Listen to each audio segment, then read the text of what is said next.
It's the stuff and nature of life, right? Sometimes their feelings change about the things you're creating, and sometimes their feelings change about you and everything about you. And that's okay. Hey, creating maven. I'm Joy Spencer, your reframe specialist, with one important message. Your real work, it's not your job or your career.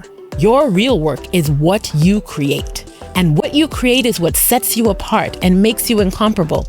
It's your legacy. I'm here to show you a whole new way of working so you can create with your gifts, make a unique contribution, and finally get paid to be yourself. This is Reframe to Create. You get to change your mind. Ever since Sawida shared these words of wisdom from her mother, I keep coming back to them. From the very first time that I heard it, something in me sat up and took notice. I could feel the wheels turning in my brain. I could sense a shift. The story that Sawida was sharing at the time was about this time when she was in the 8th grade and she was experiencing what we've all experienced, right? One of those complications of shifting alliances and friendships in middle school. And we all remember those because it could be brutal, just like the savagery, the brutality. And those shifting alliances could feel like a massive earthquake in your life followed by a devastating tsunami. So it was one of these shifts that she was talking about. And it was a shift when a friend came up to her and was like, well, you're not my friend anymore. And when Sawida shared her distress about this experience with her mom, this experience of being unceremoniously kicked off the island of friendship, she got a very surprising response. Her mom said, Sawida, they get to change their mind, and you get to change your mind too. Wow, right? Mind blown. And Sawida says that when she first heard this, she was just stunned because it is stunning to hear this. But afterwards, it was liberating because she was reminded that she also got to change her mind and she also had a choice and agency in the experience, and that she didn't have to let the experience define her, but she could change her mind, make her own choices, which she did. And so when I heard this story for the first time, I was just completely stunned, intrigued, all the things, because what her mom was doing was not responding to her distress with, like by kissing her boo-boo, but giving her empowerment, giving her these empowering words that were giving her back her choice and agency.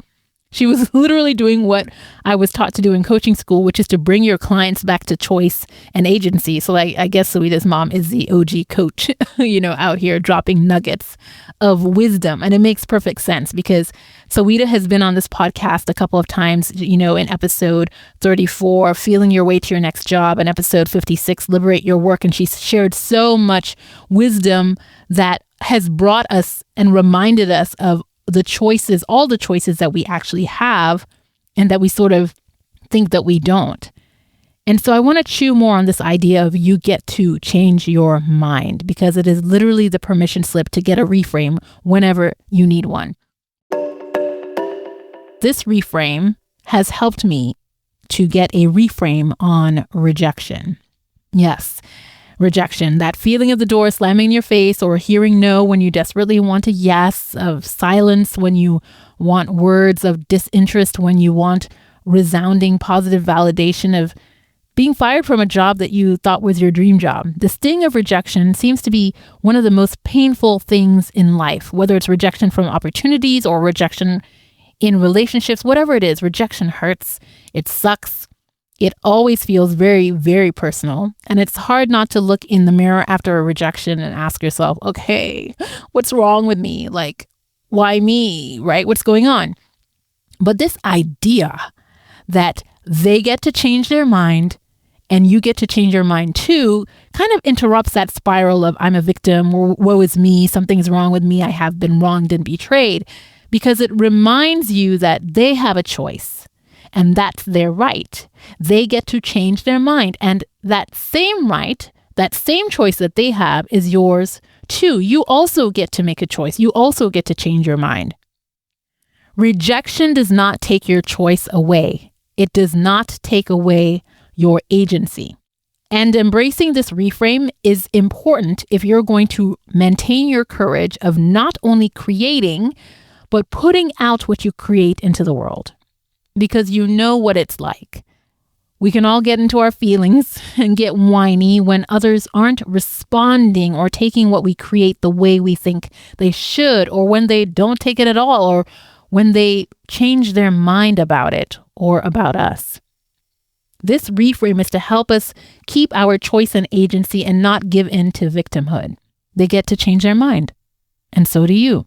It's the stuff and nature of life, right? Things change, industries change, circumstances change, people change, at least their feelings do. And sometimes their feelings change about the things you're creating, and sometimes their feelings change about you and everything about you. And that's okay.